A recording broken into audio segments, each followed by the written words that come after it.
up and they can sort it out and they get that funnel working real well. We'll have to see with that first side selection out of the 2v2. G2 eSports bans out the Swain and the Galio, and now we get to see the Heimerdinger getting a little more play time and ban time. Yeah, I really think that Hjärnan should never get to play Heimerdinger this whole tournament.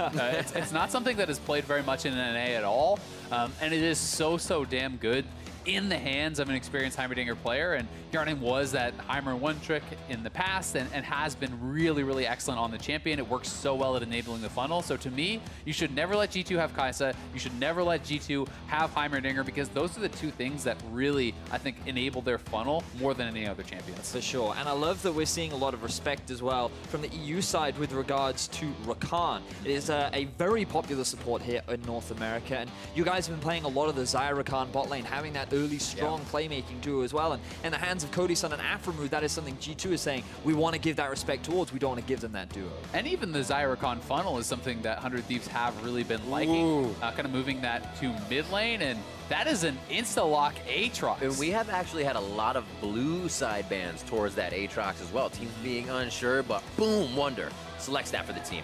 It's really interesting because the community reaction when Aatrox came out as well, this champion sucks. And it really has proven that it is just like a learn-to-play type issue, where in pro play around the world, people are bringing this champion out. They're smashing in the various Rift rivals. And Aatrox, in my opinion, has one of the strongest laning phases top lane in the game. Probably the strongest level 1 in the game. Like, if you are hitting the sweet spots, the damage is honestly shocking. And in combination with the physical lifesteal on his E, he's very hard to push out as well. Yeah, and we are playing on patch 8.13 with the hotfixes included. We are on the same client as live, which means that Aatrox, he is even stronger than he was on release. He is really tough to deal with. Had the chance to chat with Wunder, and he says, yeah, if you get this champ, you are looking good. But so far with the rest of G2's draft, they're moving away from the funnel, boys. They're going for a little bit more standard, and with the Nocturne, with the Zoe, they have a lot of early game playmaking and potential. 100 Thieves as well. Taliyah getting grabbed up, grabbing Jankos' best selection at the moment in Braum as well. Take that away from him, but he gets the Nocturne, as you see. A final pickup here for phase 1 of 100 Thieves. It looks like they'll lock in that jungle as well. Yeah, the Levi special here, bringing in the Graves. He is really known for his Graves, has shown it off internationally before and been very dominant with it. Because we have the Braum Graves, it is actually possible to get a Levi Graves funnel. I have seen him running this in the past. Doesn't necessarily have to be that, could still be pretty standard, but definitely a lot of potential to kind of mix things up here on the 100 Thieves side, as Levi is an extremely flexible player. So it does look like that means we're going to see a Zoe versus Taliyah in the middle lane, and when you kind of think about their ability to push, it's going to be really important in this matchup, because you always have to think about the mid-jungle synergy and how strong they are in being able to contest things like the Scuttle and go for these invades. And one of the things that Zoe's always been known for is when she's paired up with a pretty strong early game jungler, she can do a lot of damage, and she works very nicely. And with things like Nocturne, if he lands the Q with his Fear, with lethal tempo, that is a very scary 2 versus 2 that you have to respect on the side of G2. And I also really love pairing Nocturne with this Aatrox. You take a lane bully, and you also take a champion who at level 6 essentially has the built-in GA.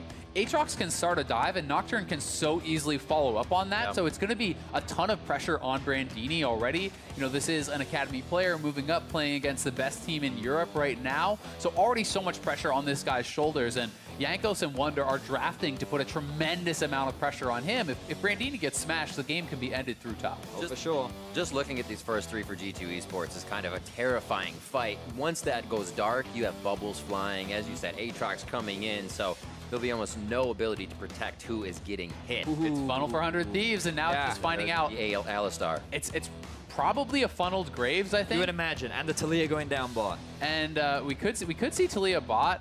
This is pretty interesting. Like, I wonder how they're actually going to mix things around.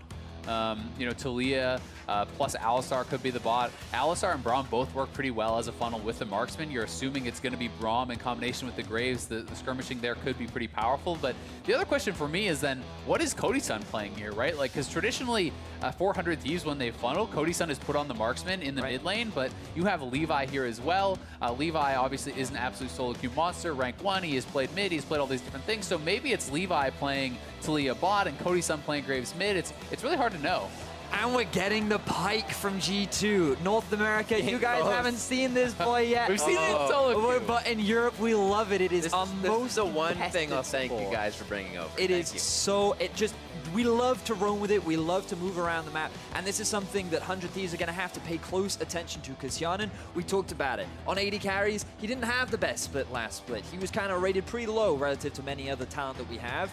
And so in the current meta, he plays mainly mages, wave clear, utility. So in the Karma, he's more than happy to 2 versus 1. And that means that Wadid is going to be roaming around the map and looking to execute some of the 100 Thieves men. And it's looking like they're actually going to have Cody-san playing one of the supports. So it's likely going to be Cody-san Alistar. It's kind of all the eggs in the Levi basket here. Yeah. Double support. They're going to funnel Levi. This is basically Gigabyte Marines style being brought to the Rift Rivals here in the NA LCS. And this is going to be really interesting. Brandini on the Rumble, well, traditionally it is a good bully champion against a lot of these melee kind of bruisers up in the top lane. Aatrox actually has a decent amount of range, and you can actually connect with your Qs even if he is at flame spitter range. So it could be tough for Brandini up there. It's really interesting because when I was chatting to some of the top laners at the event, they were all saying that both Aatrox and Rumble are really good laning champions, but then as the game progresses, they just progressively get worse, and their ability to impact becomes weaker and weaker. So I feel like the laning phase is going to be a big deal for these two top laners. Oh, yeah. Whoever can find that early lead will definitely be in a favorable position, but you already talked about it, Azael. G2 are kind of setting up to play towards the top side, especially when you have Pyke looking to roam, Nocturne level 6.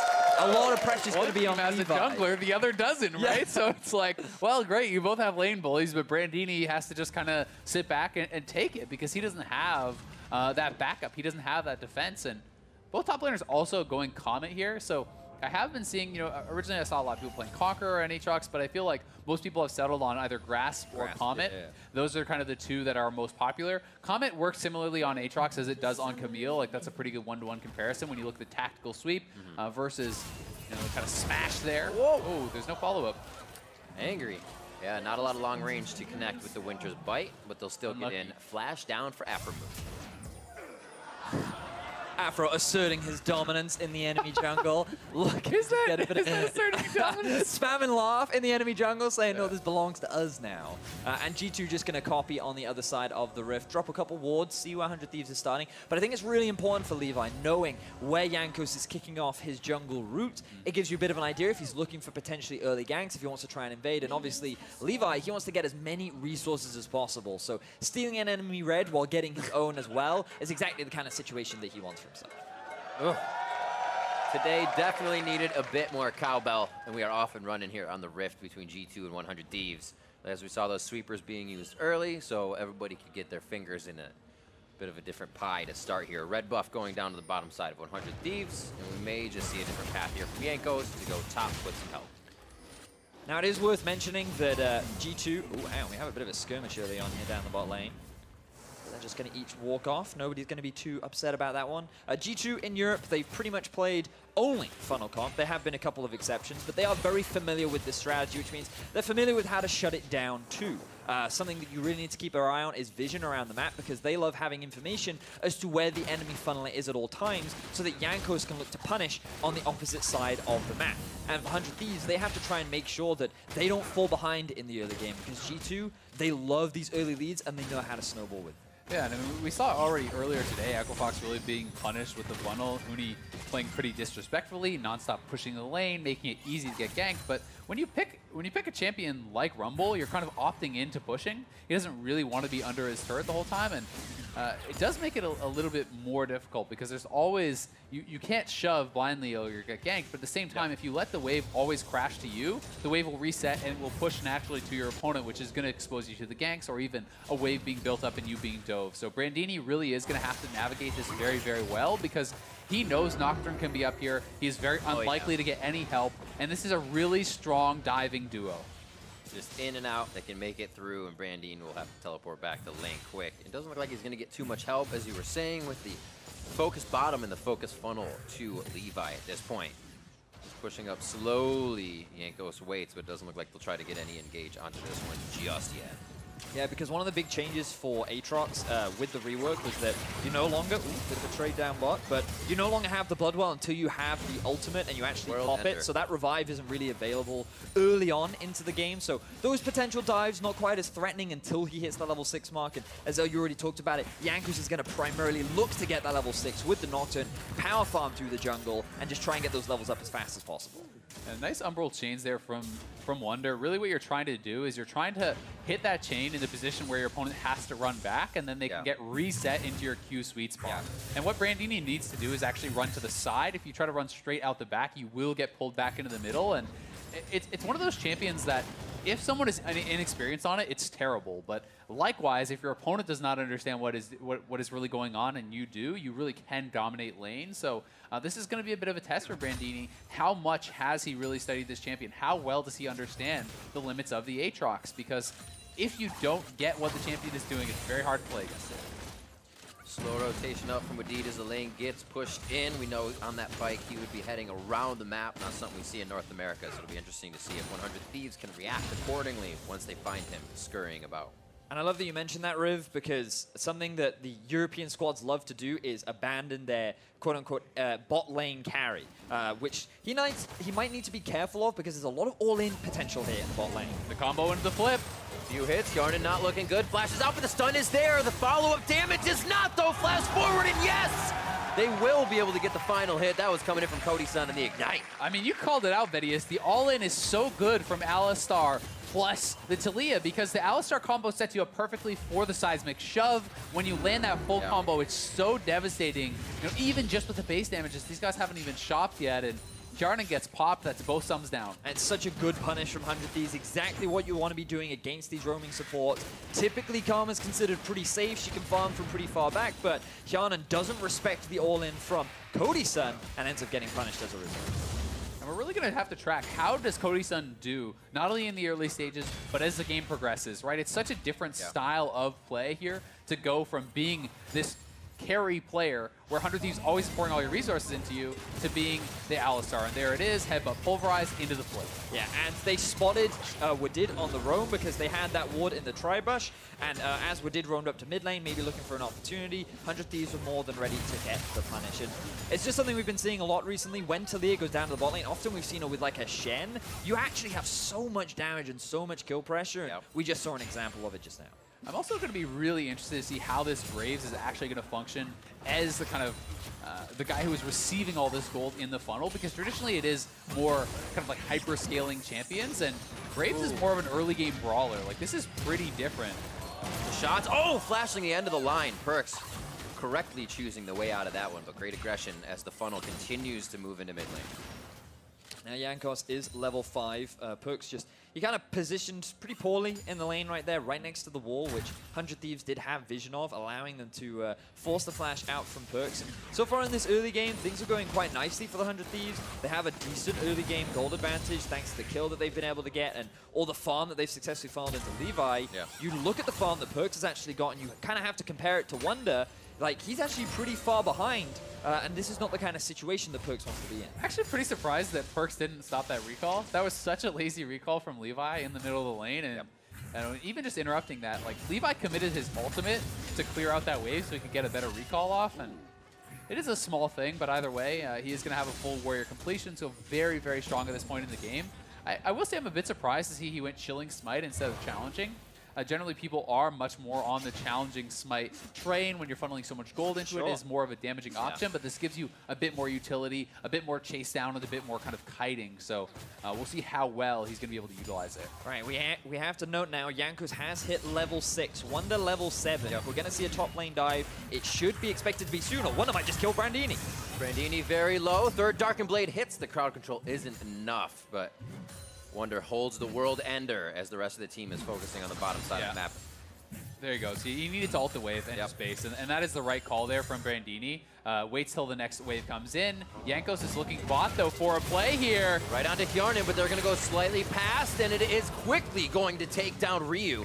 They slightly disengage. Wadid goes invisible as they can't find a hit for Cody, so Hjärnan might be the focus as Levi is just on the wing.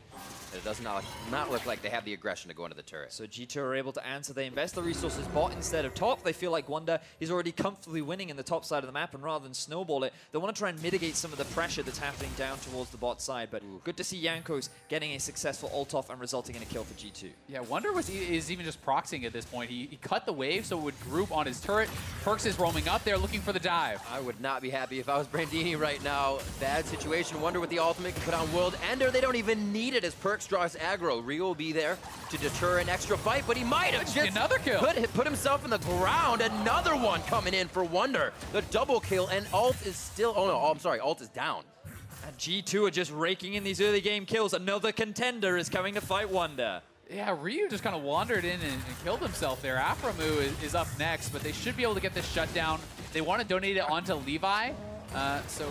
Just trying to deny the extra ones. Collateral damage comes through, and they do pick up that kill. But just demonstrating the early playmaking potential of this Aatrox. Wunder, he is a well-known top lane carry in Europe.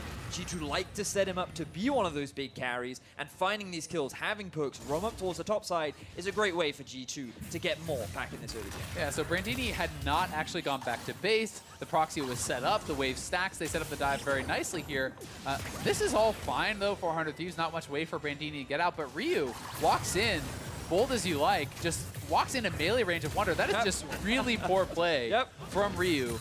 And that almost just is one of those things where you're like, does he know what that champion can do? Like, has he read the tooltips? And even for this moment, how much is he drawing in resources for 100 Thieves on the map? Not pushing, mid's getting pushed in. And you see the bot lane roaming. One thing to point out there, though, is shutdowns on this patch actually do turn on at 2 kills, and it all goes on to the one who gets the shutdown. It is not actually shared team gold anymore. Right. So Levi did pick up the shutdown gold there. You know, as a result, he's 800 plus gold on Wunder, about 900 now. That is the highest in the game by quite a bit. So Levi is still going to be very strong, and we're going to have to see where he goes as far as the build and how they utilize this gold, because it's not really a great sieging champion. He does fight well in skirmishes and around objectives, but you know, doesn't have insanely good scaling either. So I'm interested to see both his build and how they try to actually get something out of it. Yeah, because when I think of like the Graves style of funnel comp, how it's different from any of the other funnel comps is number one, it's really good at invading, especially when you pair it up with a Braum, because their ability of them to skirmish and actually win these early trades is very effective. But also, it just has a stronger mid-game spike relative to many other carries, like the Kaisa and the Lucian. So that means that 100 Thieves should be looking to be more proactive a little bit earlier in the game, around the time when Ryu gets his first item spike. So that's kind of what I'm looking for when Ryu completes his first item, when Levi completes his first major item after the jungle one, when they can look to be a little bit more proactive. And I'm super interested to see, does he go more of a Graves style build? Is he going to go like PD, Death Dance, etc.? Or is he actually going to go for crit? Because I have seen, you know, when Graves are very ahead, sometimes they can go for straight up rapid fire IE and just all in scaling. 100 Thieves might get dove again. Oh, Wadid is in. Jankos just behind him. A nice bone spear back, and they're going to be able to take down Brandini. Jankos 1-0-1 now on the board. Wadid roaming around the map as well, already has the boots of mobility, and with the priority that PerkZ has gained in mid, the fact that Hjärnan's holding bot lane by himself, and Jankos having the ultimate, they are just trying to shut down Brandini up towards the top side of the map, and they recognized, you know what, Sunday was a strong point of this squad in the past. Brandini, new to the roster overall, and his first international competition, they want to try and attack that weak point. They definitely do, and we saw Echo Fox kind of fall prey to this earlier. Again, we're seeing 100 Thieves kind of struggle with it. You need to be able to still have the flexibility to have your supports roaming up and protecting your top laner when those dives are going to come in. And, you know, both times 100 Thieves was kind of late on the play. You need to already be in position when those waves are stacking, when the potential dive can come in. You need the Braum or the Alistar to roam up there and protect that guy, because you can't just sacrifice one side of the map where you start to fall too far behind in gold and the funnel becomes not so advantageous. It's also important to recognize that while Wunder has taken the top tower, will they choose to group him with the rest of the team, or will they keep him off on a side lane? Because what many of the pros have said to me is like, this guy doesn't do very well in team fights, especially against a lot of CC, because it's really hard for him to close the gap. Old Aatrox had the Q, so he could just kind of dark flight into the middle of a fight, and that was his easy way to get involved. But this Aatrox, he doesn't have that same kind of mobility. It's a lot harder for him to get onto the backline, so keeping him in a side lane is often the preferred choice, but he's so far ahead, they might just want to try and force more fights now. Yeah, I mean, with this sort of a lead, you know, when he completes, I think he is going to go for first item Death Dance here, it's looking like, even though he still has a Phage. you are going to be a monster in those fights. And he could get chunked down here. Oh man, not where he wants to be. Aphromoo standing beside the minion, tries to get a little bit of defense in as Wadid is over the wall. He's not going to engage though. Just goes ahead and gets the taunt in very nicely. Nice mechanics. Very, very clean taunt. Beautiful dance. Good stuff. That dance is illegal in 70 countries as well. That's a lot of countries. Being one of them, yeah. So I'm looking at what Wadid is trying to set up himself. Deep vision being spread across the top side of the map. This is mainly for Wunder so that he can continue on with his split push. He's still yet to complete his first major item along with the rest of G2. Whereas for 100 Thieves, we're keeping a close eye on what Levi is looking to go for. You talked about what build path Azael he might choose for. It feels like that the Phantom Dancer will be his first port of call. And it's a pretty decent first item spike, but when I think of mid-game spikes or Graves, that's not the one that kind of jumps out to me and think that's when Graves gets really scared. And how does it work for 100 Thieves now looking at their team if Levi goes down in these fights? Because, oh, wait a minute, PerkZ going down. He flashes forward with the ultimate, I should say blinks forward.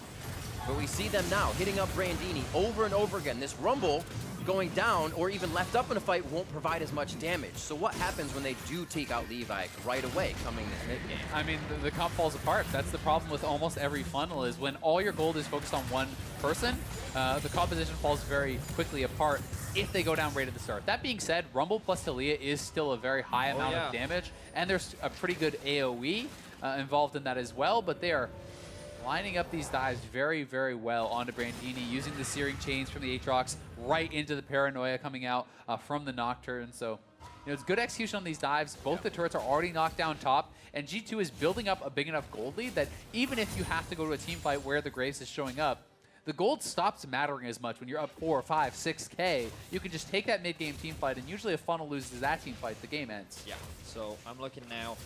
100 Thieves. Levi is completed his first major item. He hasn't grouped up with his team, but they are looking towards a bot lane play towards Ryu. They haven't secured the mid tower yet from the side of G2. Interestingly, they've actually brought Wunder up into the middle lane alongside PerkZ. There are no real objectives for G2 to take right now, so it feels like there's just going to be a primarily steady pushing into the towers of 100 Thieves, trying to slowly chip these towers down, and not giving 100 Thieves an opportunity to find a pick or a play onto the side of G2. This is going to be pretty crazy now for Wunder. It gets so hard to actually knock this guy down with the Death Dance. Not only do you have kind of the delayed damage that you are being taken from the Death Dance, but you have 15% of your physical damage is actually being healed from the Death Dance. Then you have an additional 20% or so, depending on his rank, of that third, so it's up to 22.5 on his E. So like the amount of healing physical becomes, damage, it's too. all physical damage, which is basically all Aatrox does. It becomes so hard to even out DPS his healing this point. Like when brandini is this far behind, you essentially cannot do anything except hide under your turret and pray you clear the wave. So now 100 Thieves are just forcing a group up in the middle lane. This could be a good opportunity for them. You already talked about how Taliyah and Rumble have good damage, and PerkZ, he doesn't have flash. That would have been huge if they could have just separated that health bar. PerkZ locked up, knocked down, and instantly hit up by Levi and the rest of the team's damage. Yeah, and Wunder is just continuing to push here. There's no minion wave for 100 Thieves, so there's not really anything for them to get. So, 100 Thieves, they group up, they get a kill, but Wunder has pressure on the top side, so all they're really going to get out of this is maybe the dragon, and that's about it. Yeah, G2 is still pinging onto that top tier 3, and they're saying, look, the rest of 100 Thieves are going to go for the Drake. You should be able to get some decent damage down onto this turret. Rumble has no ult. He can't defend this at all, actually. I think the inhib could potentially even be gone as G2 is moving up, but Braum has recalled, and Wunder doesn't want to try risking it. And you can see the strategy for 100 Thieves was, listen, we're losing too much on the side lanes. If we group up mid, we can force G2 to group up against us, and then we're in a more favorable position. They find a successful pick onto PerkZ, but then G2 realize at that point, oh, there's nothing really left for us to lose, so we may as well go towards the top side of the map and keep pushing, and they find a successful tower. See this fight again in the mid lane. Yeah, nicely engaged here by Aphromoo, the flash combo to follow it up there from Cody's son. This is well done. They get a quick kill, but that's a couple summoners, a couple ultimates invested. They do get one kill, they do get the dragon, but they lose their inhibitor turret top, which is kind of the last bastion of safety for brandini. He does need a turret plus his own defenses to even stand a chance against Wunder right now, and that is going to be like kind of a big weakness now for 100 Thieves. You know, where do you really put brandini if you can't put him in a side lane against Wunder? He can stay grouped, but as long as G2 does not allow themselves to be engaged on, you can wait for Wunder to get pressure in the side lane and force 100 Thieves to always respond.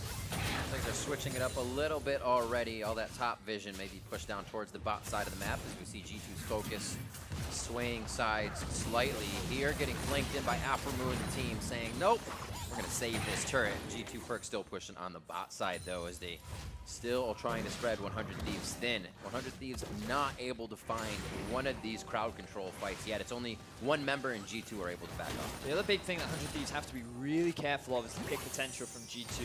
Note how much time they're investing on getting control wards in their own side of the jungle. Because they are so afraid of Pyke and Nocturne as a duo just showing up out of nowhere. The camouflage from the Pyke, the ultimate range on Jankos, he's now level 11 as well. He's completed the Duskblade too. There's so much damage between the two that you just sit there as Levi trying to farm the Raptors, instantly you're collapsed on by 2, maybe even 3 people, and you get one shot. And then one thing that 100 Thieves does have working in their favor for this, though, is double sight zone, right? So you have twice as many wards to kind of protect you from these potential dives. And if they can stabilize and force the game into this kind of point of equilibrium where G2 then has the team fight, it can be tough for Nocturne and Aatrox to really get in when there is the Braum, there's the Alistar to peel, and all this AoE that you have to go through. So that's really what 100 Thieves is trying to do, where G2 is trying to kind of flex their muscles right now, utilize their advantages that they have in the side lanes. Because, you know, I think you made a great point there, Azael. Just look at how squishy this G2 comp is. They don't have a lot of team fight damage. Oh my God! You were saying that for team fight damage. You were saying, I don't want to say you were saying. They have great pick potential. Damn! But this is what we were talking about. You know, you're sitting there in a brush, you think you're okay, and then boom, someone shows up out of nowhere. I wasn't expecting it to be PerkZ, but He's got pants. the man finds himself a kill. It's the Zoe classic, man. He's double spellbend, Stork Boots, Oblivion Orb, and the Ludens. That right there is, well, you just die when you get comboed, turns out. I think I hit something. 4,000 gold in the lead now.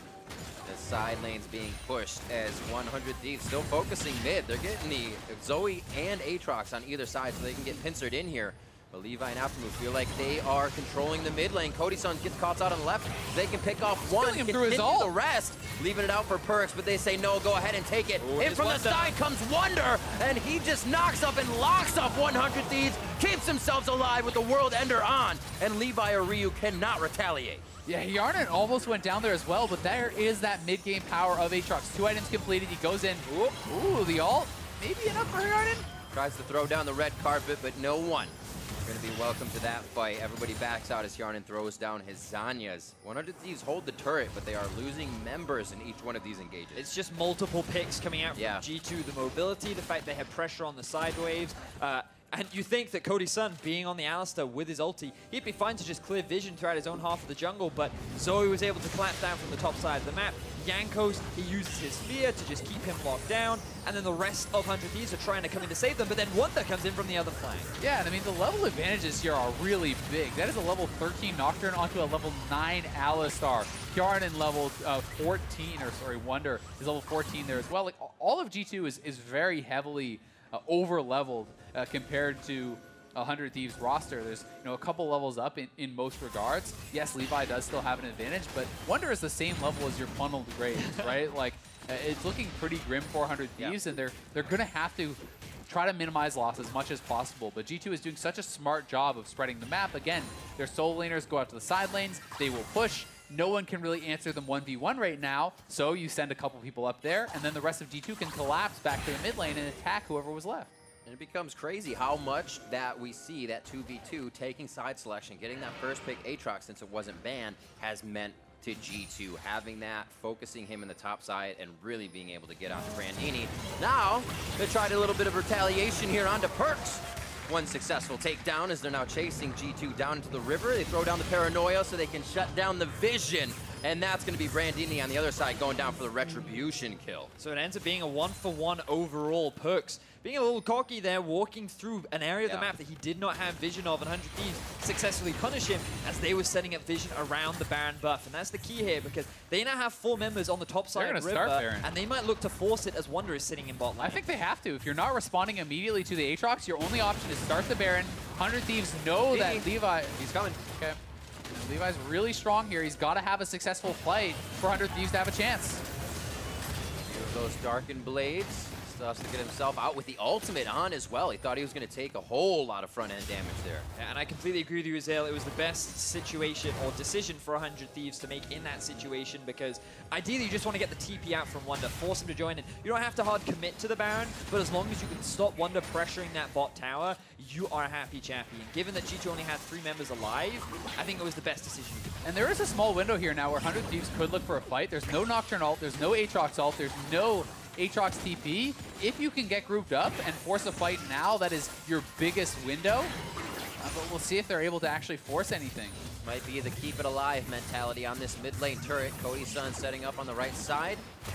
Clears down and puts a little bit of vision of his own. A lot of chip damage coming in. Ryu getting hit up. One Dark Blade from Wunder. There's the second one as he makes his way out to safety. Jankos ready to come in as well. His ult is back up from the engage just onto brandini. G2 in control right now. And as the game is starting to slow down, it's really important to remind of the ultimate narrative of this story, and that is between Jankos and his former coach, Probably. Because, you know, he was upset that he left Europe. He was upset that he joined this 100 Thieves squad, who had a great performance last bit, but he wants revenge, as G2 are now grouping up in the middle lane, looking to take down Probably. But Probably's always been a nice guy. The first few, you can Such a have nice him, guy. you can take it, there you go. And then he comes back to get you. That's the 100 Thieves way. We'll see 9-4 here, 25 minutes in, as everything calms down, as you were saying, Vedius, and we'll see how the team size up in a minute. I mean, he's basically the first NA import to EU, so we had to get him back. You know, we couldn't let you even have one. Yeah, and he's already doing better. He made it to his first finals in NA. Right now, 100 Thieves not quite in their prime position, obviously with Sunday not being on the roster, but still, so far, putting up a pretty effective fight against G2. Only in a slight deficit, and brandini, given all the pressure that has been put onto him, given that G2 have pretty much focused on trying to shut him down. Onto the Baron. They're the ones now setting up for the Baron, and they're forcing G2 to make a decision. Yeah, Wunder is roaming. He does have the ultimate back now, but no TP. 100 Thieves won't kill this too fast. You got the equalizer to throw PerkZ down. Once it. you can find the team, PerkZ heads in, and PerkZ goes right down. Equalizer is still up, so it's going to be a very hard engage here for G2 if they want to get everybody in that death ball. Yeah, this is so big for 100 Thieves. PerkZ just walked up and killed himself there, and if 100 Thieves can win this fight, Look at the positioning of Jankos. He There's a does little have dance the over ulti here. available, but he could get collapsed on here by 100 Thieves. Say, hey guys, I found the jungler. The rest of 100 Thieves want to commit to that, and they take a whole lot of damage from that Soul Flare. Nice job by Hjärnan to poke and pepper the team. And now we gotta criticize PerkZ, because this is his 3rd death of the game. He has been caught out a lot. And 100 Thieves, every time they've seen that opportunity, they've looked to shut him down. And that could have been a big Baron play for 100 Thieves, and it could have been off the back of what was a huge mistake from PerkZ. Fortunately, though, 100 Thieves, they didn't want to take that big gamble. They didn't want to run the risk of fighting Aatrox in the Baron pit, and instead they decided to go back to base and reset. yeah, and the 4-man squad of G2 after this pick, I mean, PerkZ just walks straight in. Yeah. He'd already seen them, and he ults forward into them all. Definitely a big mistake there from PerkZ, but the rest of the G2 squad handled themselves very, very calmly. They tried to turn and get a pick onto Jankos. Jankos gets away, and Jankos almost level 16 as well here at this point. So G2 ends up coming positive in the play because they knocked down the last outer turret there, got the mid turret, keep the Baron on the table, and they're doing what they need to do. But 100 Thieves is trying to come back here again and again. They're trying to get a force. I don't know about that flash. Do they want it, though? Wunder goes in. He's got the ultimate on. He's going to have 3. Nice knock up in the Darkened Blade. And now the Zanias goes down for Brandini. Jankos chased on a Levi, but the Guardian Angel's going to keep him up and take Levi down at the end of the line. Doesn't. There goes Brandini. And it's going to be Ryu to fall next, but they do get one onto Jankos. The eyes are all on to Aphromoo as Cody's son and Levi now out of the fight. One last hit coming in. PerkZ and Hjärnan getting a little hit on that. Levi doing everything he can. Double buff transfer coming over. And that goes to Hjärnan and Wadid, the last one standing in the fight. Levi tries his best, but he gets zoned out of the fight by Jankos, and he can't really contribute the damage that has been built up on him throughout this entire game, allowing G2 to just slowly work their way through the double support lineup of 100 Thieves and come out successfully in this team fight. And here is the engage. The flash in pretty early from Wadid, but Wunder is on the roam, coming around the side, and as you said, Jankos flying into the back. Jankos is so strong at this point, level 15. Levi has to go into full retreat, and the GA means he can't collapse back to the team until that has come back up. And Ryu, he didn't come into the fight until much later, and he couldn't have the same impact that he would have liked because there were only a few members of 100 Thieves. G2 saw an opportunity to engage, and immediately they used their numbers advantage to come out on top. Fortunately for 100 Thieves, no big objectives were lost, just a bit of vision was gained in favor of the side of G2, and they're going to have ability to set up around the Baron first. But 100 Thieves still at a huge gold deficit right now, and they are struggling in these fights. And that was a pretty critical Soul Flare actually from Hjärnan. Had that not hit, Levi is so strong that you can turn around those fights. Like, Graves can get super tanky when you have the Death Dance going and you're this fed. Some of those fights, you think you're winning, the Graves is really low, and he just keeps dealing damage. I mean, you just look at the damage that he was able to throw out in that fight. Even though it looked like he could really only fight Jankos, he was even able to get himself a kill off the back end. He's now fought one-on-one and really has to be the big carriers. Looks like he's actually working towards that Infinity End. You talked a little bit about Azael, going more towards that crit style, and we're seeing more of a late game Graves. And I think you need to, right? Like, when you can't afford to just go pure kind of utility with a Maw and everything, because so much of the onus for this damage is on your shoulders. And you know, G2 has continually extended the gold lead. They're up, you know, quite a lot here, up 7.5K. But they do need to keep pushing the pace. They do need to keep increasing the pressure because the team fighting is very difficult. And if you let brandini kind of slowly work his way back into this game, get level 16 for that Rumble Ultimate, yeah, their damage is going to be there. So we'll see if G2 can close this out. They've been looking very good so far, but 100 Thieves is hanging on. They certainly are. Keeping my eyes on some of the itemization that has been done as well. Like, 2 items are finished for brandini, but he is at a 3-level deficit to that of Wunder. And the Infinity Edge now completed for Levi too. So he's at that 3-item point, plus the jungle items, also 4 items, you could argue. Death Dance. He's going to be a pretty beefy dude. Graves is always someone that surprises me when you meet him in solo queue. You think, I've definitely got this 1v1. Then he's tankier than you give him credit for. The sustain he can get from this Death Dance as well. He's going to be a little more obnoxious than perhaps G2 can expect. And we'll see if he goes for a full crit build. I mean, if you pick up something like a Rapid Fire, there's so many squishy guys on G2. You hit that 100% crit mark. Graves is someone that can 2-auto a squishy if you are not careful. So we'll see how Levi is going to be able to navigate these team fights and if he's going to be very effective. And this point in the game becomes quite difficult for G2 because we talked a little bit about how Aatrox started to fall off in the late game. You look at the 5v5 damage in G2. They don't have the most amount of damage. They have good poke damage and chip damage, but skirmishing is really where their composition thrives, looking for these kind of picks. And the longer this game goes on, the harder it's going to be for them to really close out against 100 Thieves. Baron is the next objective that they really want to take, but they don't have the fastest Baron taking team, so starting that objective, they need to be in a really good position. Otherwise, 100 Thieves could run the risk of jumping in, getting that steal, and suddenly reclaiming control of the game. Yeah, especially with all this AoE CC and the Rumble Ultimate being thrown in there in the Baron pit is pretty scary. And you know, G2 knocked down that inhibitor turret top lane like a good 10-15 minutes ago and haven't been able to actually get back up and knock the inhibitor down itself. So 100 Thieves definitely hanging on, but G2 has enough of a gold advantage that if they play it well, they can get that white one. Oh my God! For that one unexpected pick, Aphromoo felt like he had a few more yards to go. Darkened Blade locking up Cody, saw him a few last ones. Infernal Chains draws him back. Bone Spear just threw him, but he'll be going down. 2 down now for 100 Thieves. The rest of the team has to watch, and that could be the objective control they needed on Baron. Those are the perfect picks that G2 needed to really set it for this Baron. The Smite is still available for 100 Thieves. G2 looking ideally for another pick, putting PerkZ in a position to get that kind of damage out. And Wadid is Jankos still has his ult. They're going to go. Paranoia goes down. Bone Spear onto brandini. He has had such a rough game, and G2 has made sure of it. Wunder with the World Ender slowly waltzing towards the rest of 100 Thieves. It looks like he was about to push him off the edge there, but he backs off, and G2 looks for Baron. I'm not sure that all of G2 needed to actually go for that, though. I mean, you probably could still just zone them out and go back to the Baron because, you know, Cody-san and Aphromoo are respawning. They did kill brandini, and they are going to go onto the Baron, but 100 Thieves does have a chance to try to contest this. We'll see if they can get in. Stunning just Aphromoo up. Not a problem. He'll be able to get in being nice and tanky. Ryu closing them in, so they definitely take a little bit more Baron damage than they want.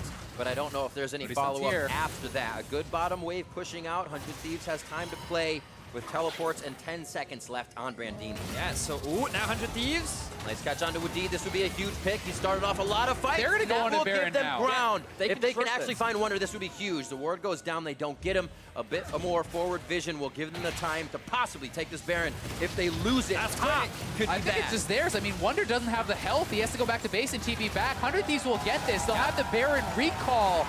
And just like that, G2 overcommit on the chase. They have some lazy recalls, get caught out, and it's 100 Thieves with a Baron, and they may have gotten to the point where they could start to stabilize in this game. And this is exactly what we talked about. This is why G2 was so afraid of committing to this objective, because the risk of a steal was big, but in this situation, it was all G2's control. It starts off with PerkZ finding a successful pick onto Aphromoo. They know they have the numbers advantage, but it's still only a support to die. They want to try and find a pick onto Levi, but they can't. They only get able to kill the other support. And at this point, they think, oh, we still don't feel entirely confident going for the Baron, and that is their undoing, because they spend so much time looking for a pick that they never commit to the objective, and then they're the ones that get picked up. And I mean, I think right there at that point, that is where you fully commit to the Baron. You still have Nocturne ultimate, you still have a lot of follow-up for that, and you can wait till 100 Thieves comes to you at the Baron before you actually turn to fight. Instead, they try to chase into the jungle. They do get brandini, but that delays a lot of time. Wunder is trying to dive into the inhibitor, killing more people instead of going for the Baron, and that is really G2 kind of getting a bit too aggressive there. And Wadid is going to have to be careful with no flash now. It's 100 Thieves on the push. They have the Baron buff. G2 will have to respond to them. Honestly, since 20 minutes, or even before that, this is one of the first or second times that 100 Thieves has even had their vision across that river. They have been defending pink wards on their own side. Now, finally able to push some up and defend them. They can give brandini some help to that bot side and create this human wall, hopefully getting some of the lanes pushed up. 100 Thieves, we talked about it earlier on. Taliyah and Rumble are no slouches when it comes to damage in the later stages. Rumble's scaling recently got buffed, but everywhere is just too close against this G2 team right now. If you haven't seen the vision there, last few seconds, it is very dangerous. Zhonya's goes down, a very nice equalizer they have to fight back on. Hjärnan from the top, a soul flare to the middle of the team fight. Takes down Ryu. Levi just missing the collateral damage, not enough to take him down as they lose Wadid. The fight is now a back and forth. Who will stand tall? Wunder gets down, but he's got World Ender on, and he'll come back up as Jankos stands tall as well. Brandini's forced to back as he is the only one left standing. Levi Admery takes down 2 GAs, but it is not enough as G2 find pick after pick and a successful team fight as they look to run it down the middle. Yeah, and so much credit to PerkZ and Hjärnan and Wadid, these guys finding so much pokes, so many picks to actually open those fights. You know, that was incredibly close, and now it's going to be probably 2 inhibs going down here. 100 Thieves can't really fight until Levi is back up. We'll see how long G2 wants to stay around. Are they going to push for it? And it looks like they will. Always incredible to see a team play that unfazed, knowing their lead, their control of the map, even in a baroned up, or the face of a baroned up team. And we'll see it again right here. Yeah, this is PerkZ comboing up with Wadid, the pick, pulling Aphromoo over. They get the kill right off the bat, and that is beautiful stuff there for G2, and then the full commit comes in from Nocturne. It certainly does. He dives on top of the Taliyah. He doesn't commit all of his abilities yet because he forces the Zhonyas, and then Karma comes in from the top flank, forcing 100 Thieves into this choke point where all this AoE can start to shred through the lineup of 100 Thieves. Levi is definitely a player worth keeping your eye on as he's able to do a huge amount of damage. Look at how 2 autos. Chunks through Jankos, but GA plus GA, he doesn't die, and now Hjärnan's in trouble. Hjärnan feeling the pain towards the top side. 100 Thieves seem to have a bit of a run on the map right now. And it seems like they'll take down top, but meet a little bit of resistance after. Little steps, though. Little steps. Really? Yeah, I mean, you want to poke him, but you don't want that fight as Wadid. So he's gonna try to be annoying, but he's not gonna commit to anything there. I mean, Levi is still monstrously strong, and you know, now that those double GAs are down, G2's next team fight is significantly weaker, so it was very important, as you pointed out, that he is that Levi was able to knock them down. I mean, he's closing in on a Bloodthirster. He could buy a GA right now of his own if he wants, but I think he is going to go for the BT, look for that full-on team fight power. They are grouped, and oh my god, that poke. He's got everything, too. They've crowned him. The Zeke's, or the Convergence as well, on him as well. I can say it enough. 21-10 with 36 minutes on the clock. And you can see that was a negative Baron play as Brandini has taken quite a bit of damage. It's very hard to win a fight when you're always starting at 10%. And now PerkZ has created the chase. Oh, that's the kill coming in on Paranoia as Jankos just cleans that one up. PerkZ is just making 100 Thieves look stupid right now. He's running around, finding the pick onto Brandini, baiting all 5 members to come to him. They get the kill, they get out. Elder Dragon is on the map here now for G2 as well. And PerkZ really is showing us an incredible game here on the Zoe. I mean, he's had some bad deaths, he's given up some bad picks, but the amount of poke and how annoying he has looked on this champion is pretty impressive. G2 have been running 100 Thieves around the map for the last couple of minutes. And with the Elder Drake in their back pocket, they haven't secured all 4 Drakes, but they certainly have quite the hefty burn. With Baron spawning in about 2 minutes' time, they may use this to just buy time until the Baron respawns, or they may just look to siege. We've already seen the amount of damage that PerkZ can do. You combine that with a Karma poke, who's now at 4 completed items, then they will just sit under these towers, keep throwing this damage out. And can 100 Thieves really look to engage on Elder Dragoned up G2? It's very tough, you know, and like you point out, you know, it is about the poke. It's not about that full-on engage. You sit back, you wait for your GAs to come back up on Jankos and Wunder, you poke them off the turrets, you try to get guaranteed advantages here as G2. And meanwhile, it's the same story it's been for the last 25 minutes for 100 Thieves. Farm it out, try to catch up. You have Levi on full items. Brandini still has tons of room to grow here. He's trying to get those items completed, trying to become more and more relevant. And, you know, Wunder capped out on levels a while ago. Brandini is going to be level 18. He is, that power gap is closing over time. 100 Thieves buying quite a bit of time in this game, just off of that engage on the top side where G2 chased too far. Wunder flexing a bit as Paranoia goes down. Looks like the engage goes towards top side, and that's going to be quite a bit of damage onto Brandini. Cody-san was trying to help. As they lose a turret on the bottom, they lose Brandini on the top, and the base begins to fall. This might just be the end of the game here. That pick has kind of cracked the base. They try to respond and send Cody-san up top. That means you lose the bot inhibitor. They're going to lose the top here as well. 100 Thieves are going to have to look for a fight. Oh my word. Every hit is half of their health bar. It's almost impossible to stay on the Rift right now. Being surgically removed by G2. Cody-san getting the lockdown and then knockdown. Levi with the GA on. He's been the one to deliver the damage, and Wunder instantly flashes on him to make sure he's crowd controlled, to make sure he cannot see anything. And Levi's going to try his damnedest as soon as he gets up. Aphromoo trying to beat his defensive wall. And now he's got a few minions in front. Tries to clear him as he goes. Quick draw forward. And Wadid has no chance, but the turrets are falling, and Levi is doing his damnedest. Levi staying alive. It's the last man up. He knocks him down, and the GA coming in so clutch for them, but it's 3 inhibs down. The base is in shambles, and the outer turrets are still alive for G2. So it's going to be rough, but here it is one more time. So let's keep our eyes on Levi and how he pulls this fight off, because he's not the focus right now. He's just sitting on the back line, and look at all the big crits that he's getting, especially onto PerkZ. Like, he just chunks him out with the turret damage as well, hitting the minions every so often to get that lifesteal back. And every time G2 commit to trying to shut him down, he's just getting crit after crit after crit. Paired up with the Braum as well, the duo has a strong skirmish. 100 Thieves are actually on Baron. We should jump back to live here, as this is critical. If 100 Thieves can get this, they might be able to buy a little bit more time. Mid-inhib is back up. Calling the cavalry on both sides. Bone Spear just missing, and Levi grabs Baron again. Both can make it over the wall. The ultimate from Taliyah and quick draw gets them to safety, but this means G2 is on the attack. Yeah, smart thinking though from 100 Thieves. They get that, they get back to base. 1 inhib has respawned, which means it's only the 2 supers per wave instead of 6, so that is so big, and we'll see if they can keep this alive. I mean, with the assistance of the Baron minions, they have a chance. They still can win one big team fight, and 40+ minutes into the game, if you win a dominant team fight, you have a chance to just march down the map and end the game. It becomes quite challenging for G2 to find a pick in 100 Thieves base as well, when they're constantly being grouped up to try and clear these minion waves out. We talked about how the late game isn't the strongest for G2, and while they've been able to find a couple of opportune fights, this will be the hardest one yet as they look to try and end the game against 100 Thieves. And Levi swapped his items. He's on 100% crit now. Rapid Fire and Maw. He's selling the Warrior, selling the GA. He's looking to carry. It's absolutely incredible. Just the last fight alone, Levi did 10,000 damage to save the game. He must stay alive. He is the priority for 100 Thieves, but also for G2.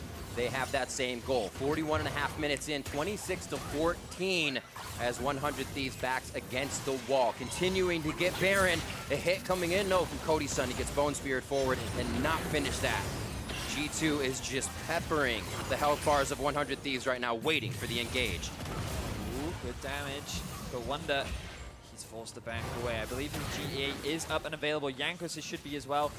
Looking for a pick. They just want to chunk Levi out. Take him off the board, get rid of the damage dealer, and then they can look to finally end this game. But as long as he is alive, 100 Thieves still have an opportunity to win. Yeah, PerkZ getting so much poke down, and it should be the inhibitor falling now, but 100 Thieves looking for a fight. Cody-san missing everything there as he went in quickly with the flash. The hits are going on to Wunder at the moment. He throws down World Ender. PerkZ taking damage on the backline as Levi's trying to focus. The collateral damage to separate the fight. Jankos works on the bot side. Remember, that's 4 versus the 5 members of 100 Thieves, as Jankos is off on the side.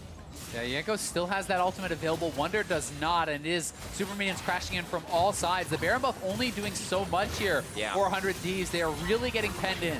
Doing a hell of a job of holding on, though. PerkZ in for one final. Can he draw the aggression? Wunder not feeling it, and he starts to back off as everybody tiptoes in to skip out of the fight even quicker as they get their damage down. But look at all the ultis that have now been used from the side of 100 Thieves. Brandini's ult is down, Aphromoo down, Levi going to be coming up soon, but Cody Sun's is down as well.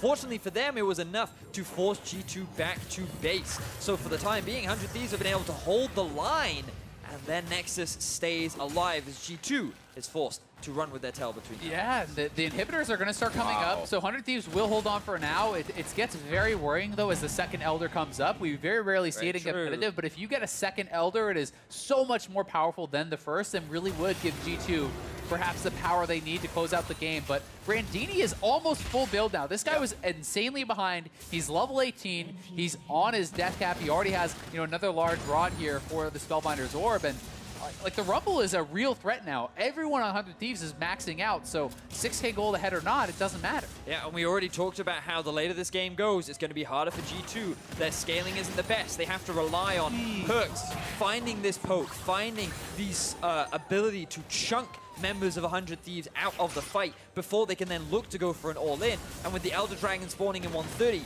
PerkZ has to be the big player for G2 if they want to end this game. And if there's one guy you want to be the big player as a G2 fan, it is PerkZ. He has been a monster this whole split long. G2, oh my god, that poke.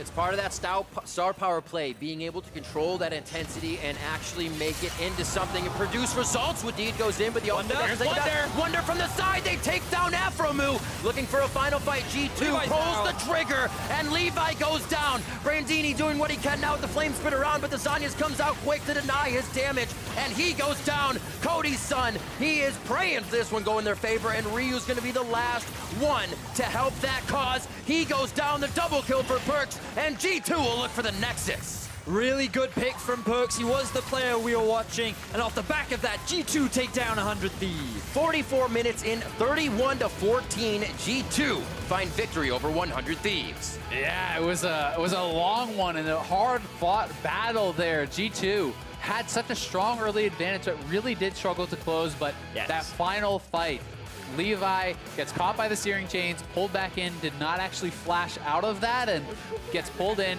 knocked down. Really just a great collapse from G2 coming from all sides and focusing down the 100 Thieves carry.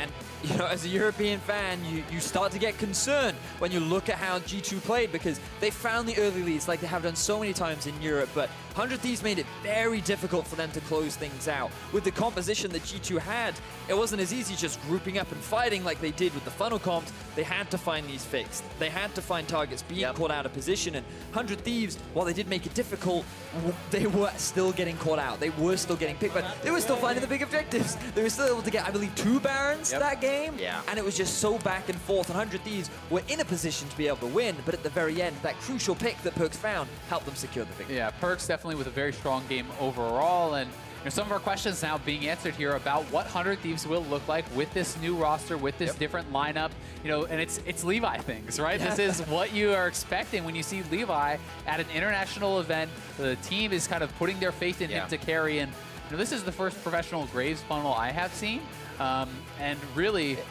he was performing very, very well. And it came down to that fight, knowing if he goes down first, it becomes a problem. He only did 1,000 damage in that final fight. We saw it, 34 to 31,000 was PerkZ and Levi.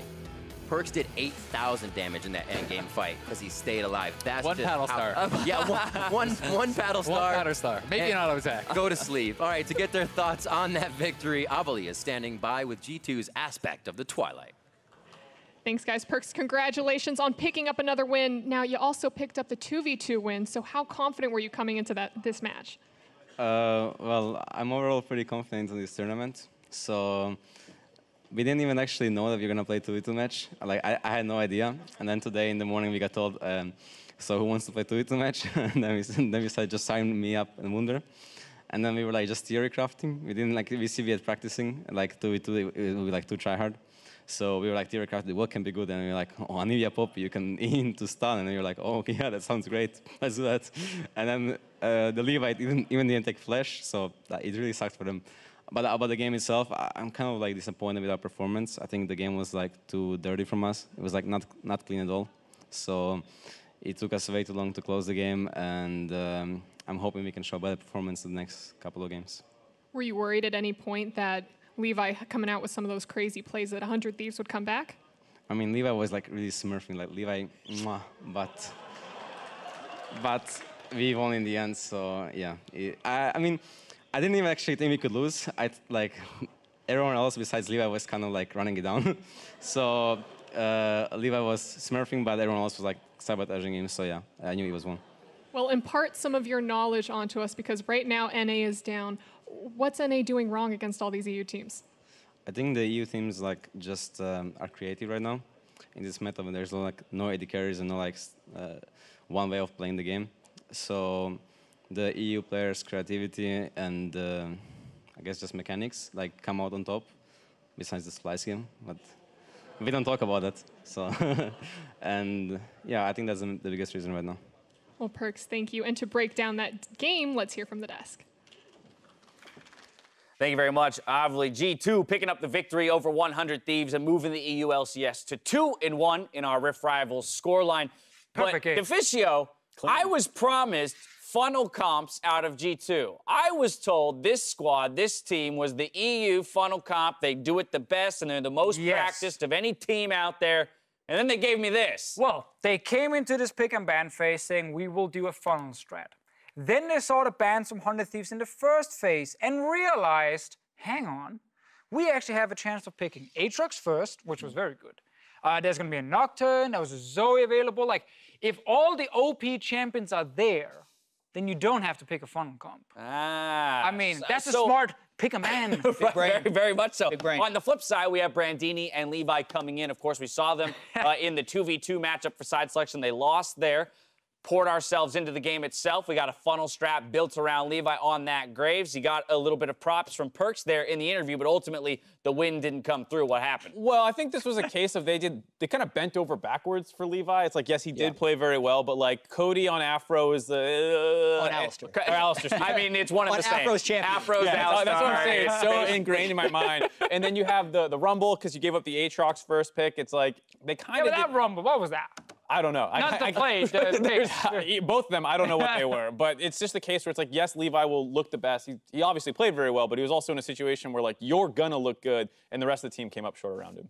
All right, let's take a look at some of the early action as it was played out in the game. Aatrox against that Rumble pick that we're a little bit bewildered by. And I actually do think that the Rumble can lane against Aatrox early. You respect him, you wave clear, but what hurts is when you have no protection from the roams whatsoever. Like, PerkZ perfectly executed turret dive there, allowing Wunder to walk into melee range, pretty much never getting turret aggro.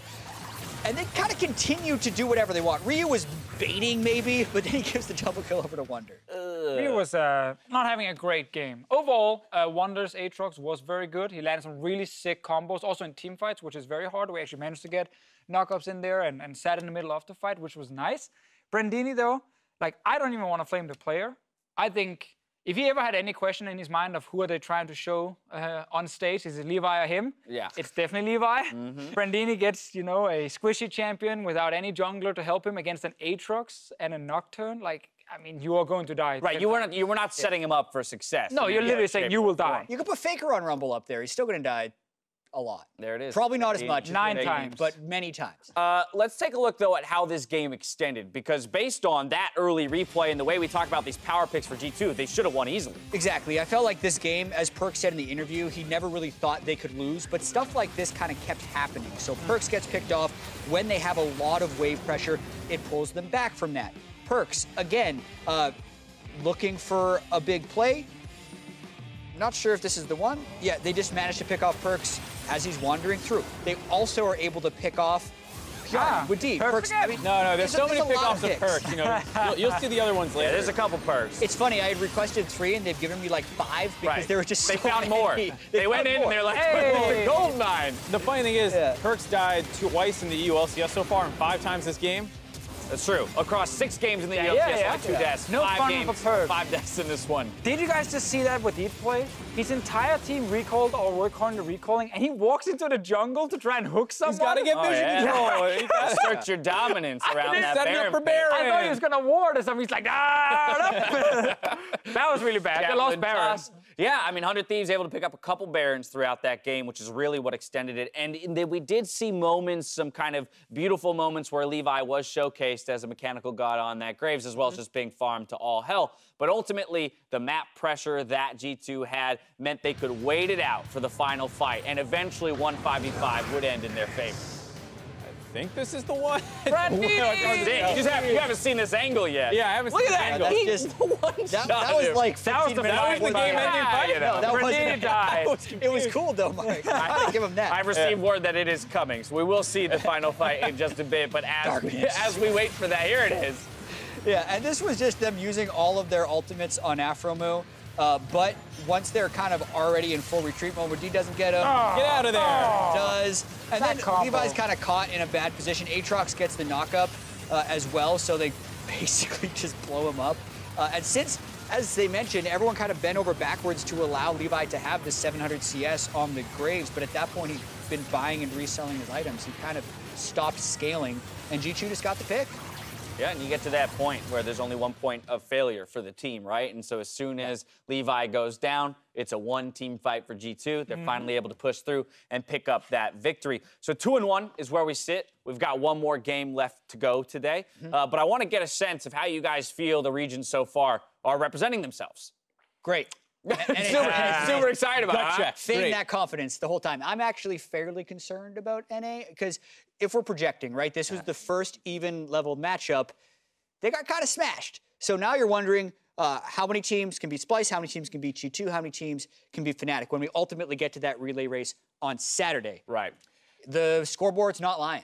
EU's up 2-1. Well, I also didn't like that G2 didn't use their best strategy, and it still looked easy. Like, that wasn't the funnel that we were hyped up about. And Right, but they showed everyone else what to do against them when they pull out that funnel strategy. yeah, don't ban anything good, apparently. Kill the top end. Rely on some OP champions. All right, well, I got to push us forward to a commercial break. When we come back, though, of course, we're going to see Echo Fox, the 3rd seed from NA, against the 3rd seed from the EU LCS in Splice. Stay tuned for just that. Wunder says not right now, low on health. Perk says go in. Kill number 2 for G2. Did we win, boys? Yeah, we won. Yeah, we won. Is it winner gets to choose? Yeah. Oh, really? Yeah. Oh, what? Few hits, Hjärnan not looking good. Flashes out for the stun is there. The follow-up damage is not, though. Flash forward, and yes! Rio will be there to deter an extra fight, but he might have just another kill. put himself in the ground. Another one coming in for Wunder. They don't have a lot of team fight damage. Oh, you were saying? Bad for team fight damage. PerkZ and Hjärnan getting a little hit on that. Levi doing everything he can. Double buff transfer coming over. And now he's got a few minions in front. Tries to clear him as he goes. Quick draw forward. G2 pulls the trigger, and Levi goes down. Brandini doing what he can now with the flame spitter on, but the Zanyas comes out quick to deny his damage, and he goes down. And G2 will look for the Nexus.